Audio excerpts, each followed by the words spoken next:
New Delhi, this past week, as neighbourhoods in India's capital burned and religiously driven bloodletting consumed more than 40 lives, most of them Muslim. India's government was quick to say that the violence was spontaneous. But as reality has settled in, critics say the killings were neither spontaneous nor without warning, they were inevitable. Step by step, they argue, policies enacted by Prime Minister Narendra Modi have entrenched impunity, captured institutions and fanned religious hatred, methodically building a dangerous Hindu nationalist ecosystem. It was only a matter of time till something blew up.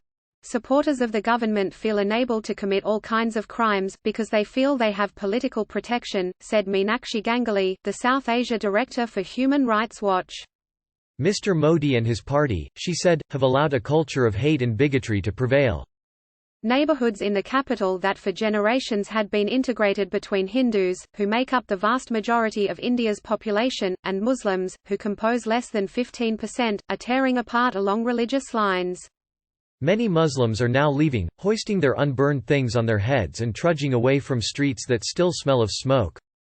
The question before the nation is whether the bloodshed will change the direction of Mr. Modi, who first ran for Prime Minister in 2014 under the slogan, "Together for All, Development for All." In that campaign, Mr. Modi presented himself as a strong nationalist leader and economic reformer, playing down his Bharatiya Janata Party's history of Hindu nationalist aims and vilification of Muslims. Some doubt clung to him personally as well. Despite his having been cleared by a court, accusations remained that he was complicit in the massacre of hundreds of Muslims in Gujarat in 2002, when he was the state's chief minister. But many moderate Indians were so sick of the corruption of previous governments, led by the rival Congress Party, that they voted Mr. Modi in, hoping that he had changed. And in public, Mr. Modi's language was mostly free of the Hindu nationalist rhetoric that would have set off more worry. Then things started changing. Lynch mobs who said they were protecting cows, a holy animal in Hinduism, popped up across the landscape. They have gone on to kill scores of people, mostly Muslims and lower caste Dalits.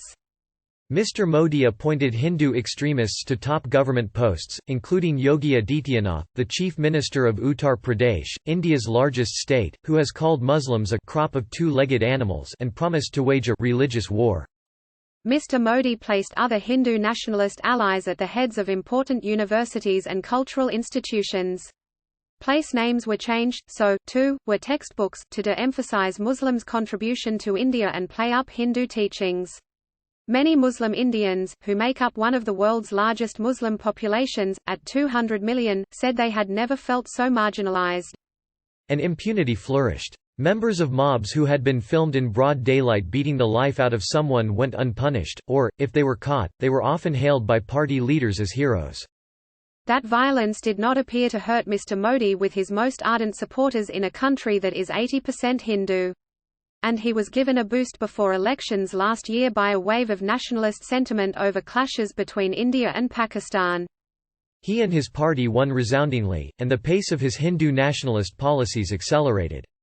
In August, the Modi administration unilaterally scrapped the statehood of what had been India's only Muslim-majority state, Jammu and Kashmir, and locked up virtually its entire political class. In November, his party celebrated the win of a flashpoint legal case in which the Supreme Court ruled that Hindu nationalists could build a temple over the ruins of a centuries-old mosque that had been razed by a Hindu mob.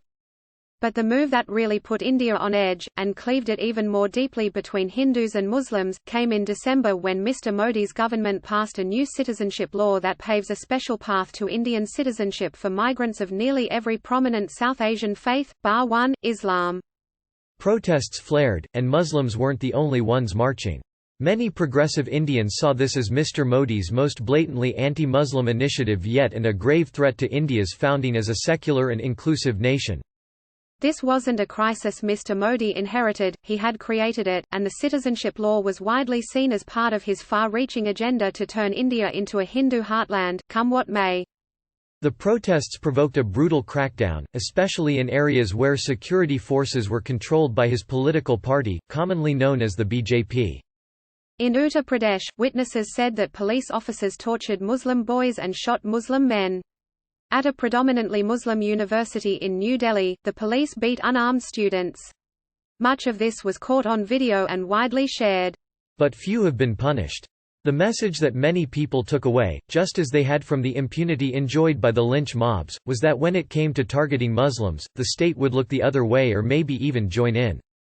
Mr. Modi usually tries to stay above the fray, but he slipped up in December when he said that arsonists could be identified by their clothes, widely seen as a dig at India's Muslims, who sometimes dress differently from Hindus.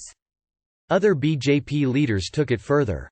They vilified the protesters as agents of Pakistan, India's archrival. One minister, Anurag Thakur, even led a chant at a political rally in which the audience yelled, "Shoot the traitors." I honestly don't know how you go from "Together for All, Development for All" to chanting "Shoot the traitors," said Alyssa Ayres, a senior South Asia Fellow at the Council of Foreign Relations. A lot of Indians are wondering how this came to be. In the working class, religiously mixed neighborhoods of northeastern Delhi, the tensions became combustible. On February 23, a member of Mr. Modi's party lit the spark. That afternoon, Kapil Mishra, a BJP politician who had just lost a state assembly election and seemed to be trying to rejuvenate his career, threatened to clear out a group of peaceful Muslim protesters, mostly women, who had been blocking a road. Hindus and Muslims then started throwing rocks at each other, and the unruly crowd grew. Police intelligence agents called for reinforcements. But Mr. Modi's government failed to react quickly. Some speculated that was because the Modi administration, which controls New Delhi's police force, was preoccupied with a whirlwind visit to India by President Trump. But witnesses to the violence saw something different. As mobs swept through neighborhoods, burning homes and killing people, the police often stepped back if the crowd was Hindu. But when it was Muslims, witnesses said, the police could be vicious. In one especially disturbing incident filmed on video, police officers beat a group of badly wounded Muslim men and ordered them to sing the national anthem as they begged for mercy. One man later died. "This is not a couple of bad apples," said Saket Gokul, a civil rights activist in Mumbai. Instead, he said, the abuse was institutionalized. Indian newspapers and television news channels have come under withering pressure in recent years to hew to Mr. Modi's line. But on this story, many journalists let their outrage show. Heartbroken, helpless, enraged, shocked, read one headline this past week. Mob, courtesy Delhi police, read another. Hindu nationalist leaders deny accusations that their policies fueled the violence.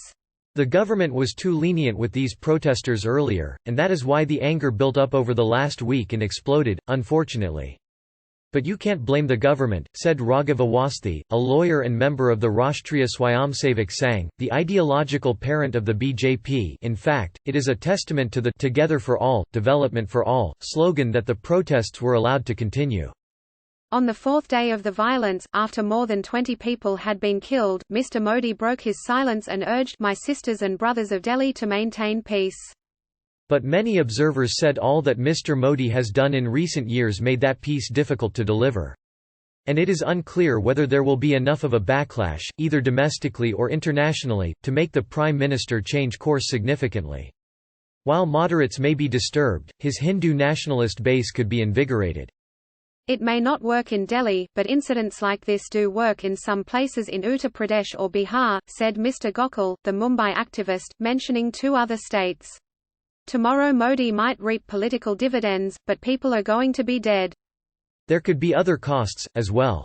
These days, Mr. Modi speaks less about the development and reforms he once promised. The economy is reeling, with unemployment at a 45-year high and growth slowing to the lowest rate seen in nearly a decade. Privately, some officials say that Mr. Modi's government is so focused on its ideological aspirations that it is losing sight of the economy. And as the country's economic malaise deepens, there is worry that Mr. Modi and his allies will again look to Hindu nationalist sentiment for a boost, and a distraction. To build that Hindu nation, control is everything, said Shivshankar Menon, a former national security advisor. We may see them continue to inflame tensions domestically, he said. They need the violence as a distraction from those failures. Kai Schultz, Suhasini Raj and Samir Yasser contributed reporting.